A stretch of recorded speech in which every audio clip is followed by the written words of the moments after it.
जज्बात को झंझोड़ देने वाली दास्तान। आज तीसरा दिन था, इसके गुब्बारे नहीं बीके थे। वो सड़क पर खड़ी खड़ी थक गई तो दो गलियां छोड़ के लगे हुए टूटे नलके से प्यास बुझाने के लिए छोटे छोटे कदम उठाती हुई गुब्बारों का थैला घसीटने लगी। 3 दिन से गुब्बारे नहीं बीके थे और 2 दिन से घर में चूल्हा भी नहीं जला था। वो रास्ते में आने वाले कबाड़िए की दुकान के बाहर लटके हुए गंदे मंदे थैलों में हाथ मार कर रोटी के टुकड़े तलाश करके सबसे नजर बचाकर भाग जाती थी। काला सिया फटे सूट वाला कबाड़िया गंदी जबान से भी ज्यादा गंदी गालियां देता हुआ इसके पीछे भागता और कोई पत्थर उठा के जोर से इसकी तरफ उछाल देता, पर वो नन्ही हाँकती कांपती जान इसके पत्थर से तो बच जाती, मगर अगले दिन रास्ते में उभरे हुए पत्थर में फटी हुई शलवार का मिट्टी से अटा हुआ पांचा आड़ा और वो मुंह के बल जमीन पर गिरी। इसने डर के मारे फौरन पीछे देखा, कबाड़िया तो नहीं पीछे। जोर की सांस लेकर आराम से सर जमीन पर रख दिया और बेबसी से बिखरे हुए गुब्बारों को देखा। उठने की कोशिश की, नकाहत से एक चक्कर सा आया, फिर ठंडा सयाल मादा रेंगने लगा तो इसने गालों पर मिट्टी में डूबे इंसून से भरा हुआ चेहरा उठा के आसमान की तरफ देखा। इसे याद आया, इस दिन एक गाड़ी वाले साहब का बच्चा गिरा था, इसका खून तो साफ रंग का था, ये इसको अपने खून का रंग इतना गाढ़ा क्यों लग रहा है। इस नन्ही जान ने पूरा जोर लगाया, पहले पाइंचे पर लगे टिंके साफ किए, फिर मिट्टी से लिथरे पाइंचे से खून साफ किया। वो हैरान थी, वो गाड़ी वाले साफ सुथरे बच्चे का खून तो रुक नहीं रहा था, फिर इसका खून क्यों जम रहा था। पास में खुला हुआ गटर था। इसने शुक्र किया कि रोटी के टुकड़े और गुब्बारे गटर में नहीं गिर गए, वरना वो कैसे निकालती। इसने तजस्सुस से गटर के अंदर झांका और एकदम से डर के पीछे हट गई, टुकड़ों पर पलती ही सही मगर जान तो थी। वो फिर से गुब्बारे बेचने के लिए खड़ी हो गई। झोंपड़ी वाले ठेकेदार का बाड़ी बाड़ी मूंछों वाला मकरू चेहरा इसके सामने था। इसको ठेका भी देना था। कुछ दिन पहले मांग के पांव पर ईंटी गिरने से वो चारपाई पर गई और काम पर नहीं जा सकती थी। वो सड़क के साथ बनने वाली ऊंची बिल्डिंग में मजदूरी कर रही थी। बड़ी मुश्किल से ठेकेदार की मिन्नती कर कर के काम मिला था। दिहाड़ी में से 30 रुपए रोजाना ठेकेदार को भी देने थे, दिहाड़ी जो इसने दिलाई थी माँ को। अम्मू इन 30 रुपए से बड़ी उम्मीद में थी, अब सबसे जान पहचान कर लूँ तो ठेकेदार की सिफारिश के बगैर दिहाड़ी मिल जाए तो ये 30 रुपए तेरे जहीज के लिए जोड़ूं। बड़े पैसे जाया हो रहे। वो जो दिन भर गुब्बारे बेचती तो खुद कभी किसी गुब्बारे को हाथ भी नहीं लगाती थी। माँ ने कोड़े से टाकियाँ चुन चुन के इसके लिए कपड़े की गुड्डी बना दी थी, वो उसी से खेलती रहती। पर जब से माँ के पांव पर ईंटों का ढेर गिर गया, इसे घर आके मांग को रोटी खिलानी पड़ती, वो उठ नहीं सकती थी। मैं तो तेरे दाज के लिए पैसे जोड़ने लगी थी। इधर खुद मंजी से जड़ गई। सूखी रोटी को तेल लगा के गरम करते हुए इसकी नज़र सुनहरी रंग की छोटी सी चींटी पे पड़ी। इसने रोटी को जोर जोर से झाड़ा, मंजी पे मारा ताकि सारी चींटियां जड़ जाएं। मैंने तो मुंह से बोल दिया है कि मैं सिर्फ उसी ब्रांड से इवेंट डेकोरेट कराऊंगी जिससे मिनिस्टर अकमल खान ने अपनी बेटी की शादी का फंक्शन अरेंज कराया है। यार स्टेटस की बात है, पूरे शहर में एक नाम है, पहचान है हमारी। मैं चाहती हूँ लोग इस शादी को बरसों याद करें। तुम्हारे और मेरे ड्रेस का कॉम्बिनेशन बिल्कुल यूनिक होना चाहिए, ऐसा जैसे कोई ख्वाब में चल रहा हो। वलीमे का इवेंट ऐसा होना चाहिए कि किसी को एहसास तक ना हो कि ये देसी शादी है या इंग्लिश रॉयल्टी का फंक्शन। लंदन के टॉप बिजनेसमैन की बेटी 2 महीने बाद होने वाली अपनी शादी को लेकर फुल्ली एक्साइटेड थी, जबकि दूसरी तरफ हनूज खामोशी थी, कोई रिस्पॉन्स नहीं था। सिटी का नया कमिश्नर जमान शाह खिड़की से बाहर समंदर की रेत से खेलती इस गंदी मंदी बच्ची को देखने में इस कदर महव था कि दूसरी तरफ होने वाले शहर के इतने बड़े इवेंट की प्लानिंग से इसे कोई सरोकार नहीं था। ड्यूटी पे आते ही इसे सिर्फ एक बात का एहसास दिन रात सता रहा था, शहर की हालत को कैसे बेहतर किया जा सकता है। मुंह के पाँव में पस पड़ रही थी और वो समझ रही थी थोड़ा दिनों में जख्म ठीक हो जाएगा, मगर पाँव के बाद टांग भी सूजना शुरू हो गई। माँ की हिदायत पे नूरी ने कभी हल्दी कभी फटकरी गरम करके तकिए के गिलाफ में लपेट कर सेक किया, मगर फर्क पड़ने की बजाय टांग सोचती जा रही थी। मांग दर्द से कराती तो वो डर के रोने लगती। ठेकेदार के पास जाके पैसे मांगे तो इसने गालियां देकर दफा हो जाने को कहा। साथ वाली माई से कभी आयोडेक्स लेकर तो कभी हल्दी लेकर वो मांग को सेक करती तो मांग दर्द से और चीखती। वो समंदर पर पहुंची, जल्दी से गुब्बारे साइड पर रखे। आज पूरे 30 रुपए के गुब्बारे बिक गए। इसे मांग की 30 रुपए वाली बात याद आ गई। अब अम्मा मेरे ले दाज बना लेगी, ये सोचकर ही वो रेत पर छलांगी मारने लगी। जब पानी की जोरदार लहर आती वो डर के पीछे को हो जाती और जो भी पानी पीछे को हटता तो भाग के सीपियों ढूंढने लगती। आज तो इतनी सारी सीपियों मिल रही थी, वो हंस रही थी। समंदर पर कोई अपना बिरयानी का भरा हाट पाट भूल गया, साथ में फ्रूट की टोकरी भी थी। वो बहुत खुश हुई। आज इतनी ज्यादा चीजें लेके वो घर जाते हुए कबाड़िए की दुकान पर रुकी और एक छोटा सा पत्थर फेंक के इसे मुंह चढ़ा के जोर की दौड़ लगा दी। वो पीछे से पत्थर मार मार के अपनी गंदी जबान से भी ज्यादा गंदी गालियां बकता रहा, मगर आज वो बहुत खुश थी। कोई अपना खाना साहिल पे भूल गया जो सारा इसको मिल गया। जमान शाह ने इसे पत्थर पर से हाटपाट को देर तक देखने का मुशाहिदा किया। इस बच्ची ने देखा कोई नहीं है तो डरते डरते आई, हाटपाट खोला और बिरयानी के चांद नवाले जल्दी जल्दी हाथ भर भर कर मुंह में डाले कि कहीं कोई देख ना ले। फिर वो टोकरी के पास गई और इतने सारे फल एक साथ देखकर इसकी मैल से अटी हुई आंखें फैल गईं। इसने जोर जोर से छलांगें लगाईं, फिर कुछ देर खेलती रही और थोड़ा थोड़ा खाती रही। जमान शाह खुश था कि इसने इस नन्ही सी परी को थोड़ी सी चीजें देकर कितना खुश कर दिया है, जो वो चुपके से वहां रख आया था जहां वो रोज इस टाइम खेलने आती थी। वो खुश खुश घर के ले जा रही थी।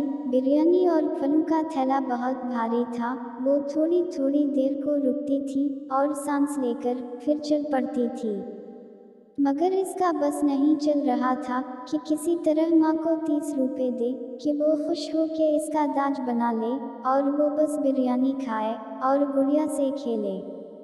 वो भागी भागी झोंपड़ी की तरफ जा रही थी। इसने 30 रुपए निकाल के मुट्ठी में दबाए, झोंपड़ी का पर्दा पीछे किया। माँ सोई हुई थी पर वो इसके उठने का इंतजार कैसे करती। गली के बाहर बैठा कुत्ता जोर जोर से भौंक रहा था। इसने थोड़ी सी बिरयानी निकाल के इसके आगे डाल दी। कितनी देर तक वो खेलती रही। जब शाम तक अम्मू ना उठी तो वो अम्मू को आवाजें लगाने लगी, माँ उठ जा। माँ ने जवाब नहीं दिया। वो फिर खेलने लग गई। फिर ख्याल आया, माँ आज तेरी अख ही नहीं खुल रही, मैं तेरे वास्ते 30 रुपए ले आंदे, पर तू नहीं ले रही। इसने अमरूद निकाल के खाया। इसको पता था अम्मू ने सुबह से कुछ भी नहीं खाया होगा। रात कबाड़िए से चराए हुए आधी आधी रोटी के 2 टुकड़े थे, कीड़ों से भरे हुए, जिन्हें अच्छी तरह झाड़कर इसने तेल लगाकर ईंटों के चूल्हे पर गर्म किया था। अंधेरा फैल रहा था। झोंपड़ी में लटका हुआ छोटा सा बल्ब भी टिमटिमाने लग गया। माँ ने कोई जवाब नहीं दिया। वो माँ को बुलाने लग गई।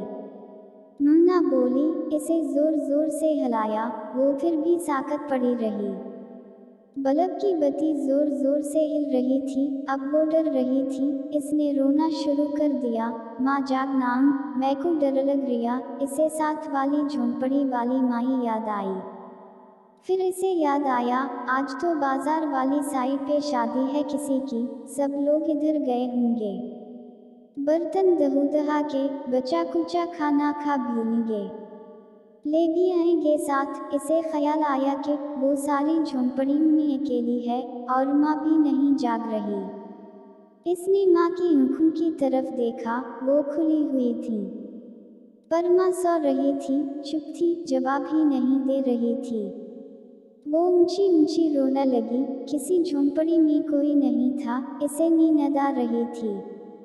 वो माँ के साथ लग के मंचे पर ही सोने लगी। पता नहीं किस लम्हे इसे ख्याल आया, कहीं माँ मर तो नहीं गई। फिर लगा नहीं, वो कौन सा ज्यादा बीमार थी।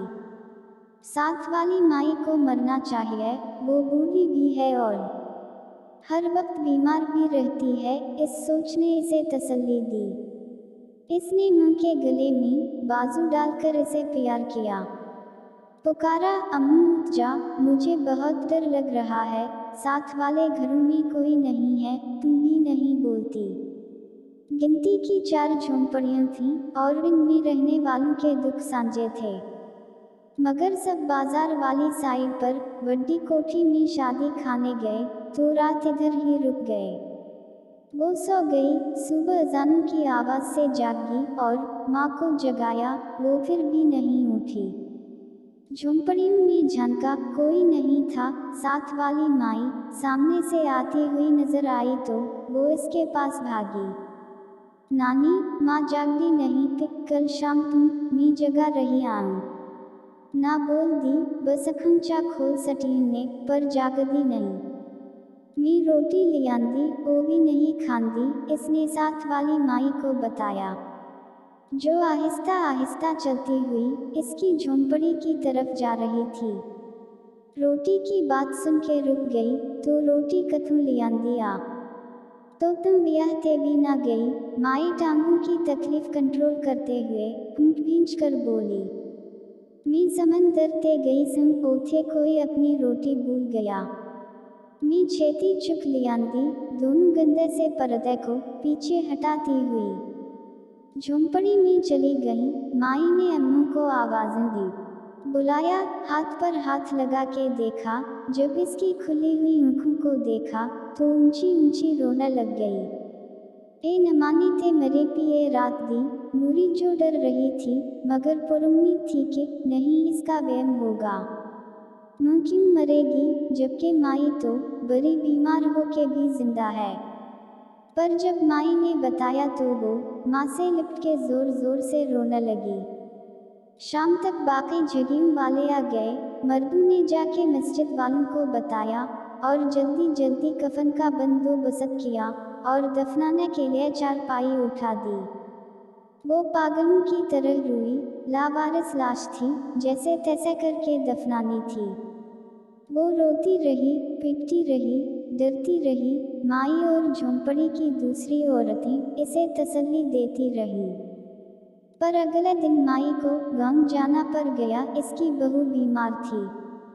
बेटे ने बंदा भेज के बुलवा लिया था। रात को इसके पास कोई नहीं था। इसने माँ को बड़ी आवाजें लगाईं, पर मिट्टी के नीचे जाने वाले कब वापस आते हैं, अपनी तकलीफें साथ ले जाते हैं और पीछे वालों को दिन रात की तकलीफ में डाल जाते हैं। वो गुब्बारे बेचने चली जाती, कभी इधर बैठती कभी इधर। शाम से पहले घर आती और रात को माँ की चारपाई के नीचे घुस के रोती रहती और डरती रहती। दूसरा दिन था, साथ वाली माई को घर से गए हुए, और तीसरा दिन था माँ को मरे हुए। आधी रात को जब गलियों के सारे कुत्ते भौंकने लगे तो इनकी झोंपड़ियों वाला कुत्ता इसके पास चारपाई के नीचे आके सो गया। वो सोई हुई थी, पर पास किसी के सांस लेने की आवाज ने इसे नींद में डहारस दी और वो नहीं डरी। चांद रातें ऐसा ही होता रहा। इतनी छोटी सी बच्ची को किसी बुजुर्ग की गरमाइश चाहिए थी। सांसों की आवाज़ चाहिए थी, वो नींद में कुत्ते पे हाथ भी रख देती थी। माँ का नेमल बदल नहीं, पर मरने वालों के साथ मरा नहीं जाता। जो मनु मट्टी के नीचे चले जाते हैं, अपने पीछे धक्के खाने वालों को मार तो नहीं सकते। माँ के मरने के बाद इसका दिल नहीं लगता था कहीं, बस आसपास गुब्बारे भी आती और आके मुंह के कपड़ इसकी चीज़ों से लिपट लिपट कर रोती रहती। शाहजमान ने बिलाखिर इसे ढूंढ निकाला। जब वो अजानों के वक्त खामोशी से कुत्ते के गले में बाजू डाले, जमीन पर चारपाई के नीचे चुपके सो रही थी, शाहजमान का दिल चाहा जमीन फटे और वो इसमें गिर जाए। वो जमीन पर ही बैठकर कितनी देर इस नन्ही जान की जानवरों से भी बदतर हालत पर रोता रहा। फिर इसने बड़े ही आराम से इसे जमीन से उठाया, अपनी जीप में लिटा दिया। लावारिस और गंदे होंगे तो क्या होगा, हम इन्हें साफ सुथरा रखेंगे, अच्छी तालीम देंगे, वैसे भी इतने बड़े घर का हम दोनों करेंगे भी क्या। वो अपनी मंगेतर को समझा रहा था कि शादी पर फजूल खर्ची की बजाय हम अपने घर पे लावारिस और यतीम बच्चों के लिए आशियाना बनाएंगे और इनकी देखभाल करेंगे। मंगेतर के तो पैरों तले से इस बात पर जमीन ही निकल गई। और हमारा स्टेटस इसके मुंह से बमुश्किल ये ही निकल पाया। भाड़ में गया तुम्हारा स्टेटस, इसने रिसीवर रख दिया। वो कितने दिनों से इसे समझा रहा था, फिर मंगनी की अंगूठी वापस आ गई। शादी की तैयारियां रुक गईं, ज़मान शाह नहीं रुका और आज 20 साल बाद वो सर फख्र से बुलंद करके सबको अपने आशियाने के बच्चों के कारनामे सुनाता नहीं थकता। आपने खुद तो शादी की नहीं सारी उम्र, अब मुझे क्यों मजबूर कर रहे हैं। मैं आपको छोड़ के कहीं नहीं जाऊंगी, नूरी रोहान सी हो गई थी। माँ बाप की शफकत का वो कौन सा पहलू होगा जो इस शख्स ने इन बच्चों की जिंदगी में पूरा ना किया हो। जान देता था इन लावारिसों पर, और वो जो अब इसके वारिस बने बैठे थे इस पर जान देते थे। शादी करके इंसान बच्चे पैदा करता है, और मुझे तो तुम सब मिल ही गए थे, तो मैं शादी करके किया करता, और कौन पालती तुम सबको मेरे साथ अपनी जवानी अपने अरमान कुर्बान करके। तो आप हमें किसी हॉस्टल में भी डाल सकते थे, नूरी मुंह फैला के बोली। ज़मान शाह का चेहरा जर्द पड़ गया, इसने टेबल से सिगार उठाए। जब तुम्हारी औलाद होगी ना, फिर तुम्हें एहसास होगा औलाद का दुख क्या होता है। इसकी आवाज़ भर गई थी। वो तेज तेज कदम उठाता हुआ टीवी लाउंज से चला गया, और सब लोग नूरी को कोसने लग गए। वो भी खुद को सारी रात कोसती रही। ना वो पैदा होती, ना इसकी माँ मरती, ना ही ज़मान बाबा अपनी मोहब्बत से दस्तबरदार होते, और न इन सारी उम्र तन्हाई में गुजारते। इसकी जिद हार गई और ज़मान बाबा की शफकत जीत गई। वो उम्र अहमद से शादी के लिए राजी हो गई थी, जो अभी मजिस्ट्रेट का एग्ज़ाम पास करके डिस्ट्रिक्ट मजिस्ट्रेट की पोस्ट पर लगा था और CSS की तैयारी कर रहा था। शादी से एक रात पहले इसने पुराना संदूक खोला, माँ की चीज़ें निकाली और इनसे लिपट के खूब रोई। इसको मालूम था कि कल अफरा तफरी में शायद वक्त ना मिले, और फिर मुंह के 2 पट्टे से बंधे हुए 30 रुपए भी मिल गए। वो बहुत रोई, इन 30 रुपयों को माँ तरस तरस के मर गई। काश ठेकेदार ना लेता तो माँ के पास हर रोज़ 30 रुपए होते। वो दबे पाँव ज़मान बाबा के कमरे में गई और इनकी साइड टेबल में पेपर्स के नीचे रखाई। शादी हो गई, इसे भी मजिस्ट्रेट की पोस्ट मिल गई। दोनों CSS की तैयारी साथ साथ करते रहे। एक रात ज़मान शाह ने अपने दराज से कोई ज़रूरी कागज़ निकाले तो नीचे से 30 रुपए निकले। वो फौरन समझ गया ये कौन रख गया है। वो आरामदाह कुर्सी पर बैठकर कमरे की छत पर आंखें मरकूज किए बैठा रहा और सोचता रहा कि किसी को तो आगे बढ़ना पड़ता है, समाज को बचाने के लिए समाज की नन्ही कोमपलों को सींच सींच के रखा जाता है, वरना अगर यही हालात की चिकिउनी मसली जाएं, तो समाज को कैसे बचाया जा सकता है। हर पर्सन की जिंदगी में एक ना एक कबाड़िया जरूर होता है, लेकिन ज़मान शाह जैसा किरदार किस्मत वालों को नसीब होता है। ऐसा क्यों है, ये सवाल हम सब के लिए है।